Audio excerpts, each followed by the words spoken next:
Avec nos invités. Bonsoir Sylvain Maillard, député La République En Marche de Paris. Bonsoir. Bonsoir Jean Messia, délégué national du Rassemblement national. Bonsoir. Sylvain Maillard, Édouard Philippe a encore fait un travail de pédagogie ce soir. C'est comme ça que vous voyez cet exercice ? En tout cas, je crois que c'est important d'écoute.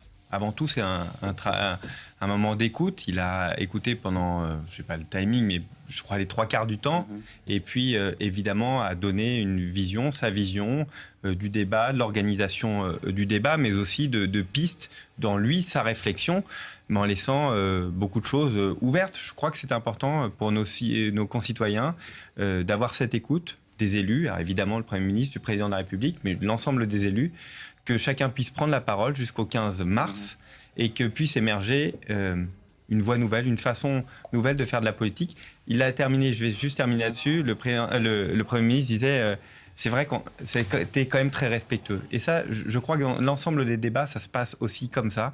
Parfois, c'est un peu plus dur, mais la réalité, c'est que les gens ont envie de parler, nos concitoyens ont envie de parler, à nous de les écouter. Jean Messia, vous êtes toujours sur la même ligne. Vous nous dites encore ce soir, ce débat ne sert à rien. Un faux débat, comme dit Marine Le Pen. C'est un faux débat, c'est surtout un show.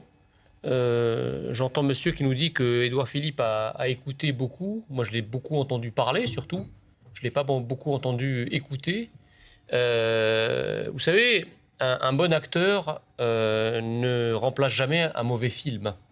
Or là, on a des gens qui sont très talentueux pour prendre la parole, pour s'exprimer, pour faire un show, pour faire une opération de communication. Mais la vérité, c'est que la France va mal. La France va mal. La croissance est au plus bas. Nos concitoyens souffrent. Nous avons 9 millions de pauvres, 6,5 millions de chômeurs. Donc évidemment, on peut toujours, je dirais... Mais là, on écoute, on consulte. C'est par exemple l'esprit du référendum d'initiative citoyenne auquel vous êtes attaché, par exemple. Oui, mais justement, le Premier ministre vient de dire que lui, notamment, n'était pas favorable au référendum d'initiative citoyenne. Le problème, si vous voulez, c'est que nous avons des élites qui ont peur de la démocratie, qui ont peur de l'expression directe des citoyens à travers le vote et les élections. Parce que vous savez, lorsque les citoyens votent, on est obligé de tenir compte du vote. Alors je sais bien que dans la tradition des élites qui gouvernent la France depuis une quarantaine d'années, le vote est accessoire, comme on l'a vu par exemple en 2005, lorsque le non l'avait emporté à la Constitution européenne, on s'était assis sur le vote du peuple et qu'on avait, par le traité de Lisbonne, voté exactement la même chose que ce que le peuple a refusé. Mais tout de même, dans une démocratie moderne, dans un pays moderne comme la France, si on veut écouter véritablement le peuple, eh bien, on le fait aller aux urnes. C'est juste les élections. Sylvain Maillard, sur le référendum d'initiative citoyenne, Emmanuel Macron, cette semaine, avait émis ses réserves, ses doutes. Clairement, Édouard Philippe, ce soir, a dit « je n'y crois pas ». Il a dit « le RIS mérisse ». C'est la formule qu'il a employée. Quelle est votre position sur le référendum d'initiative citoyenne ? Moi, je l'ai dit très vite, très tôt. On va revenir. C'est-à-dire que est-ce que tous les week-ends, on doit avoir un vote de division en France ? C'est-à-dire que tous les week-ends, on vote pour ou contre l'IVG, pour ou contre la peine de mort, pour ou contre ceci, cela. Par contre, qu'il y ait une discussion, moi j'entends le besoin, peut-être, probablement... Plus de démocratie participative. Exactement. Et d'ailleurs, dans beaucoup de villes, ça se pratique sur des choses très concrètes. Mais si ce n'est pas par le référendum d'initiative citoyenne, qu'est-ce qu'on fait alors ? On pourrait imaginer, d'ailleurs, il y a beaucoup de travaux qui ont été menés depuis une dizaine d'années là-dessus. On pourrait imaginer une journée par an, c'était émis par Michel Barnier il y a quelques années d'ailleurs, sur une journée par an où plusieurs institutions, où les citoyens pourraient, sur certaines questions, avec des questions à choix multiples, qui permettraient d'avoir une respiration démocratique sur des orientations. Pourquoi pas imaginer quelque chose de ce type ? En tout cas, nous, de notre point de vue, et je crois d'une majorité, en tout cas à l'Assemblée nationale, la vraie difficulté, c'est qu'on ne peut pas hystériser toutes les semaines avec un vote plus ou moins contre... Moi, je voudrais juste qu'on réfléchisse à ce qui se passe en Grande-Bretagne sur le Brexit. Vous voyez bien que sur une décision qui est si importante, avec une campagne qui a été si hystérique, on se retrouve 2 ans après, ils se retrouvent 2 ans et demi après dans un no deal, c'est-à-dire dans une situation où ils ne savent plus où ils vont. Et c'est aussi ça que peut amener des référendums, je dirais, hystérisants. Donc, Oui, il faut plus la parole aux citoyens, ça me semble indispensable. Par contre, ne soyons pas naïfs. Si nous votons toutes les semaines, on remettra en permanence ce que nous venons de voter avant la semaine d'après. Personne ne peut avoir raison contre le peuple. Vous parlez du référendum du Brexit. Le peuple britannique s'est exprimé souverainement sur la sortie du Brexit. Alors on peut tenter par tous les moyens. 2 ans et demi après, mais on peut tenter. Ils savent pas où ils en sont. Non, mais on peut tenter par tous les moyens de vider le vote de sa substance. Je vous entends pas parler de la même façon, par exemple, du référendum sur Maastricht. Maastricht en 92, le peuple a voté oui parce qu'on lui a vendu du rêve, on lui a vendu la croissance, on lui a vendu le plein emploi. Et on a aujourd'hui 20 ans pour dire que tout ce qui nous avait été vendu à l'époque est un mensonge. Donc je ne vous entends pas parler là-dessus. Alors le problème chez alors vous êtes pour ou vous êtes contre le référendum Alors vous dites qu'il faut laisser la parole au peuple et puis par contre quand ça ne vous correspond pas, ça ne va pas. Pas du tout, mais nous n'avons pas contesté le référendum de Maastricht, on l'a accepté. L'euro a été mis en place. Personne n'a à l'époque, en tout cas de notre sensibilité, personne n'a à l'époque de Maastricht remis en cause la volonté du peuple français d'aller vers l'euro.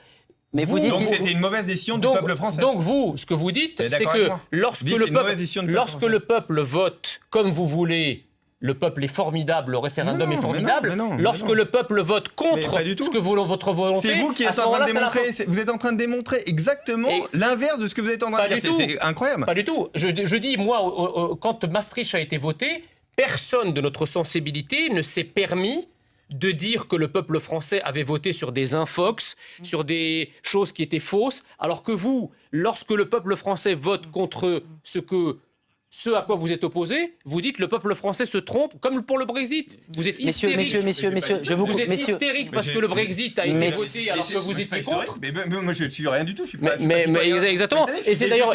Non, mais c'est d'ailleurs pour ça. Je regarde juste que 2 ans et demi après, dans la difficulté dans laquelle ils sont. C'est pas nous, c'est le peuple britannique. C'est d'ailleurs. Messieurs, on est en ligne par téléphone. Vous êtes contre le référendum. On est en ligne par téléphone.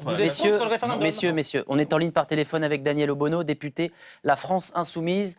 Daniel Obono, quel regard vous portez sur ce grand débat à Sartrouville, cette réunion publique à laquelle s'est invité le Premier ministre Édouard Philippe? Qu'est-ce que vous dites ce soir? C'est de la com ou c'était utile pour le débat?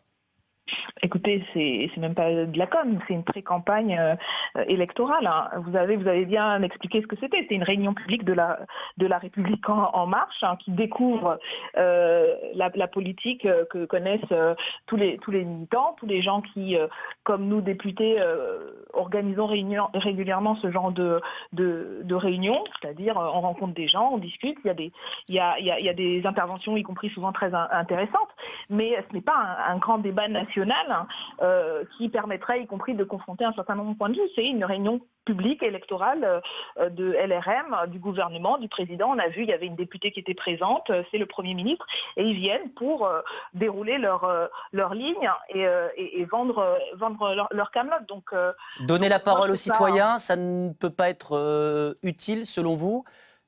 Écoutez, c'est toujours utile d'entendre ce que les gens ont à dire. Donc, nous, comme je vous le disais, c'est quelque chose, un exercice que l'on fait au quotidien. Alors, je sais que c'est très nouveau pour La République En Marche, puisque ils pensaient avoir tout réinventé. Ils se rendent compte que y a des choses, comme faire des réunions publiques, écouter les citoyens, c'est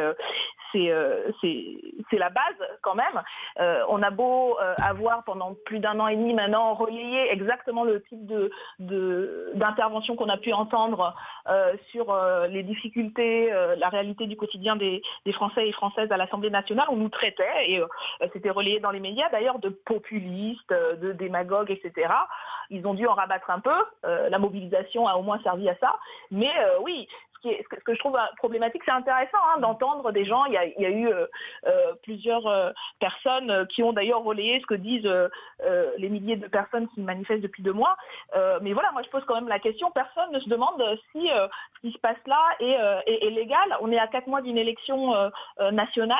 Européenne, et puis le gouvernement s'offre comme ça une grande opération de communication pour dérouler sa politique. Merci. Pas problématique. Merci beaucoup Daniel Obono. Sylvain Maillard, c'est vrai qu'on entend cette critique ces derniers jours.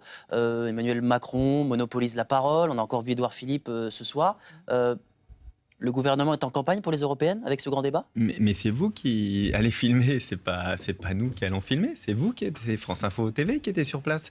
C'est vous qui venez de donner 3 heures d'antenne à vous voyez ce que je veux dire? Faut pas renverser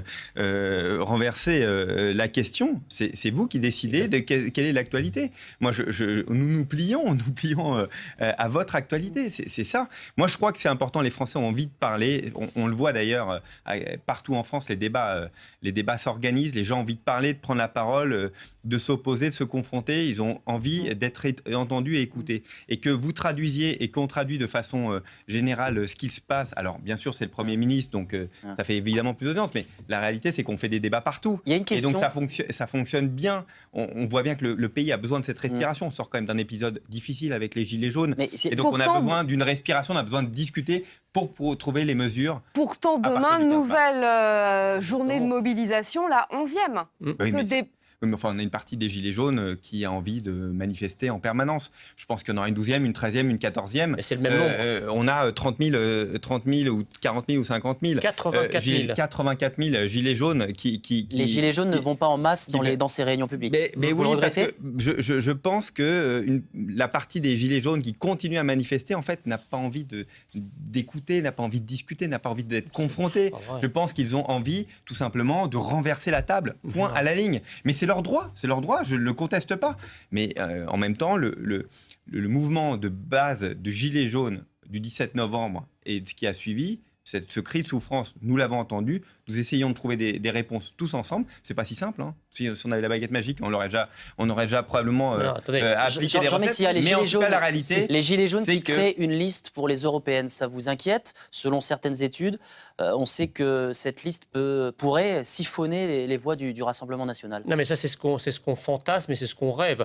J'entends monsieur dire que les Gilets jaunes ne veulent pas discuter. C'est tout simplement parce que ce qu'on leur propose ne convient pas à leur demande. Les Gilets jaunes n'attendent pas un grand débat. Je crois que si les Gilets jaunes, dans leur ensemble, et les Français voulaient qu'on les écoute, ils iraient voir un psychologue. Là, ils n'ont pas besoin d'être écoutés. Ils ont juste besoin, si vous voulez, qu'on fasse une politique qui réponde à leurs besoins, qui répondent à leurs revendications, en termes notamment de pouvoir d'achat. Et comment répondre aux revendications en termes de pouvoir d'achat? C'est qu'aujourd'hui, la France ne crée pas suffisamment de richesses pour pouvoir être partagée par le plus grand nombre. Donc ça veut dire une politique industrielle, ça veut dire du volontarisme politique, ça veut dire un protectionnisme intelligent, comme d'ailleurs la plupart du monde est en train de se convertir. Or, on voit bien, si vous voulez, que ce que représentent les Gilets jaunes, finalement, c'est la volonté que la France passe au véritable nouveau monde, celui qui est désormais incarné par Trump, par le Brexit, par Salvini, par Bolsonaro, par Modi en Inde. Or, aujourd'hui, la France est totalement en décalage par rapport à ça. Le gouvernement, si vous voulez, n'a rien d'autre à offrir aux Gilets jaunes que de l'attentisme. Parce que on a compris. Je suis pas sûr que les Gilets jaunes aient envie de devenir Salvini, mais bon, ça, on a compris. On verra bien aux élections. Merci à tous les deux, c'est terminé. Malheureusement, la protection. C'est terminé. Merci à tous les deux d'avoir accepté notre invitation ce soir sur France Info. Merci beaucoup, Marine. L'info continue sur France Info. Restez avec nous. Je vous souhaite un excellent week-end sur France Info, bien sûr.